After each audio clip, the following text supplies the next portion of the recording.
കൊല്ലൂർ മൂകാംബിക ക്ഷേത്രത്തിൽ നിന്ന് ദീപക് മലയമ്മ കൂടി ചേരുകയാണ്.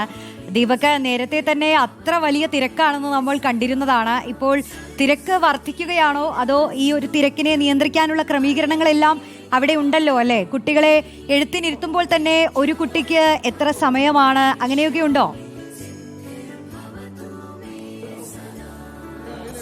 റോഷ്നി, കൊല്ലൂർ മൂകാംബികയിൽ കഴിഞ്ഞ ദിവസങ്ങളിലൊക്കെ തന്നെ വലിയ തിരക്ക് അനുഭവപ്പെടുന്നുണ്ട്. ഇന്നും സമാനമായ രീതിയിലുള്ള ഭക്തജന തിരക്കുണ്ട് എന്നുള്ളതാണ്. ഞാനുള്ളത് ഇവിടെ ഇപ്പോൾ നമുക്ക് ദൃശ്യങ്ങളിൽ കാണാം. ഈ ക്ഷേത്രത്തിൻ്റെ മുറ്റത്തേക്ക് എത്തുന്ന ഘട്ടത്തിൽ ഇവിടെ പ്രത്യേകിച്ച് ഒരുക്കിയിരിക്കുന്ന ഈ ചണ്ഡിക ഹോമം നടക്കുന്ന ഹാളിനടുത്തേക്ക്, ഒപ്പം തന്നെ ഇവിടെയുള്ള മറ്റ് വിദ്യാമണ്ഡപത്തിലേക്കൊക്കെ തന്നെ നിരവധിയായ ആളുകളാണ് എത്തുന്നത്. ഒരു വശത്ത് ദർശനത്തിന് വേണ്ടി ആളുകൾ ക്യൂ നിൽക്കുന്നത് കാണാം, മറുവശത്താണ് ചണ്ഡിക ഹോമം നടക്കുന്ന ഹാളുള്ളത്. ആ ഹാളിനകത്തേക്ക് പ്രവേശിക്കുകയാണെങ്കിൽ അവിടെയാണ് ഇത്തവണ കഴിഞ്ഞ തവണത്തേതിന് സമാനമായ രീതിയിൽ തന്നെ എഴുത്തിനിരുത്തൽ ചടങ്ങുകൾ നടക്കുന്നത്. പ്രധാനമായും ഒരേ സമയം തന്നെ നിരവധി പേർക്ക് ഇരുന്ന് ആദ്യാക്ഷരം കുറിക്കാനുള്ള സാഹചര്യം രൂപപ്പെടും എന്നുള്ളത് തന്നെയാണ് ഏറ്റവും പ്രധാനപ്പെട്ട കാര്യം. ഇവിടെ നമ്മൾ മറ്റിടങ്ങളിൽ കാണുന്നതിൽ നിന്ന് ഭിന്നമായിക്കൊണ്ട് ഒരു ആചാര്യൻ അതിന് അനുസരിച്ച് നിരവധിയായ കുട്ടികൾക്ക് ഒരേ സമയം തന്നെ വിദ്യാരംഭം കുറിക്കുന്നതിനുള്ള നടപടികളൊക്കെയാണ് പൊതുവെ ഒരുക്കാറുള്ളത്. ഇപ്പോൾ ഇവിടേക്ക് എത്തിക്കഴിഞ്ഞാൽ കാണാം, ഒരു ആചാര്യൻ നിർദ്ദേശം നൽകുന്നു. അതിനനുസരിച്ച് നിരവധി കുട്ടികളും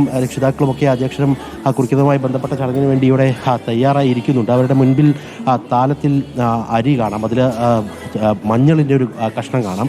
അത് വെച്ചാണ് ആദ്യഘട്ടത്തിൽ തന്നെ എഴുതുന്നത്. അത് കഴിഞ്ഞ് അതിനുശേഷം മോതിരം ഉപയോഗിച്ചുകൊണ്ട് നാവിൽ ഹരിശ്രീ കുറിക്കും. അങ്ങനെ ആ ചടങ്ങ് അങ്ങനെ നീളും. ഇന്ന് രാവിലെ പുലർച്ചെ 3 മണി മുതൽ ആരംഭിച്ചതാണ്. അതാണ് പുലർച്ചെ ആരംഭിച്ചതാണ്. അപ്പോൾ ദീപക് മലയമ്മയാണ് വിശദാംശങ്ങൾ നൽകിയത്. ഞങ്ങളുടെ ഒരുപാട് പ്രതിനിധികൾ പല ജില്ലകളിൽ നിന്ന്, പല ക്ഷേത്രങ്ങളിൽ നിന്ന് ഈ കാഴ്ചകളുമായി ചേരുന്നുണ്ട്. അപ്പോൾ ഒരുപാട് നല്ല കാഴ്ചകളാണല്ലേ പാർവതി?